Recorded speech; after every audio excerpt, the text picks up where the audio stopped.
You know, folks, it's very rare that in my series I would repeat an effect or duplicate something, but this happens to be a special mystery in my life. I did this about a year and a half or so ago in Canada.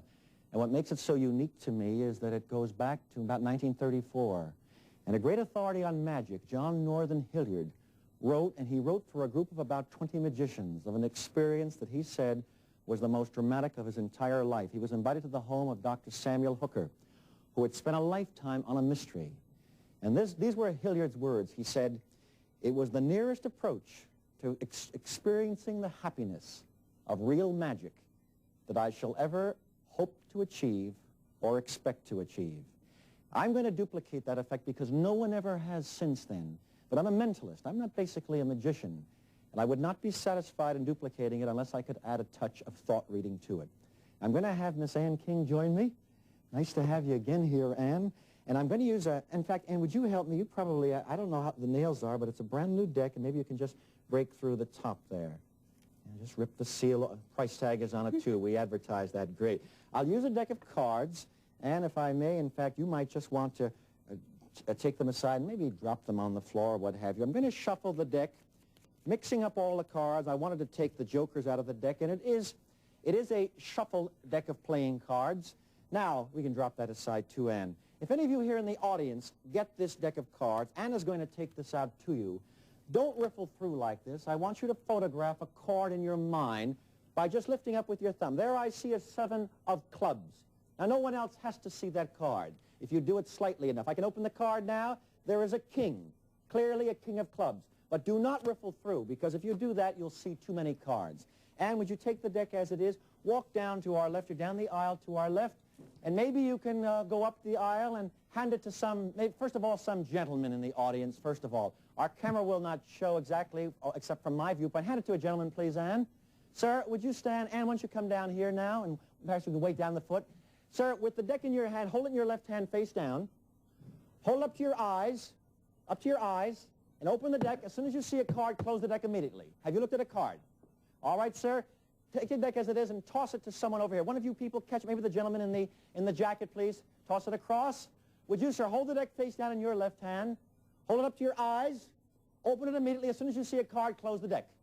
Now, sir, pass the deck hand over hand down maybe to our third row. Miss, you'll have to grab the deck, hand over hand. That would be one person to the next. And, ma'am, would you stand? Or just hold the deck as you are. Hold up to your eyes. Open it immediately. I hope nobody else saw the card. There's people in the balcony. Close the deck immediately. If anyone had it, would destroy the effect totally. And maybe I can have you toss the deck up here to me, please, ma'am. Would you do so? Fine. That's quite all right. I worked for years on that effect myself. Now, what I want to do, basically, is to attempt to target my thinking to the three of you. Would you stand, please? The three of you who've cited cards. I'm not going to even reshuffle the deck. I have here a blackboard, and I will number it 1, 2, and 3. Now I allude my attention to those three who are standing. Would you concentrate, please? And as we can see on our camera, each of them has their eyes closed. They are photographing in their mind as clearly as they can what they saw. I will not write yet. Keep your eyes, folks. I may not be going in the correct order. This bothers me, and maybe I can explain why later on. Always when I get a picture card, keep your eyes closed so you cannot see what I'm writing. Always when I get a picture card, I become concerned. Folks, I may have to stop here and be satisfied. I don't know, with 3. Let me do this. All right, I may be wrong on the suit. I may not have gone in the correct order. But if you folks, if you'll open your eyes, if I perceive any of your cards, I have written down the 5 of spades, the Jack of hearts, the 9 of clubs. If I've successfully perceived any of your cards, raise your hands, please. 3 out of 3. Thank you very, very much.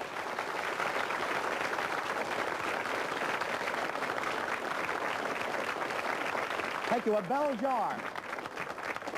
We'll leave the deck shuffled as it is, and using the glass kind of as a destroying of communication, I want that first card, the 5 of spades, to become activated. Wherever you are in the deck, 5 of spades, I want you, if you will, to rise.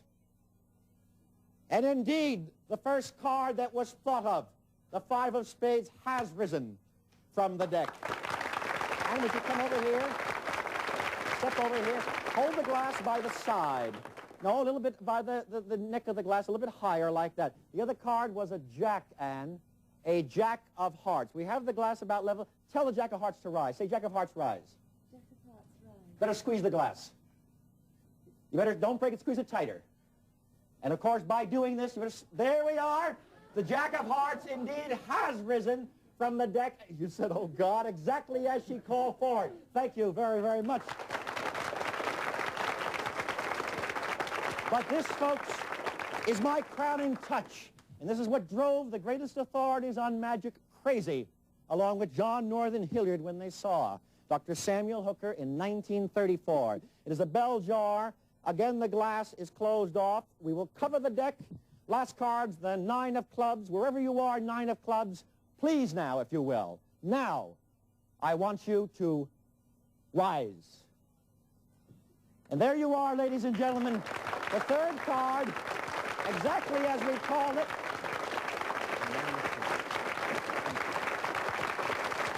Thank you very much. Thank you, Anne, very, very much. Ladies and gentlemen, first time and the last time I ever did this effect, a year and a half ago, I vowed to carry the secret of this mystery with me to my grave. I love mystery. I respect it too greatly ever to change my mind. And consequently, be the good Lord willing, I'll simply see you next week. Bye, everybody.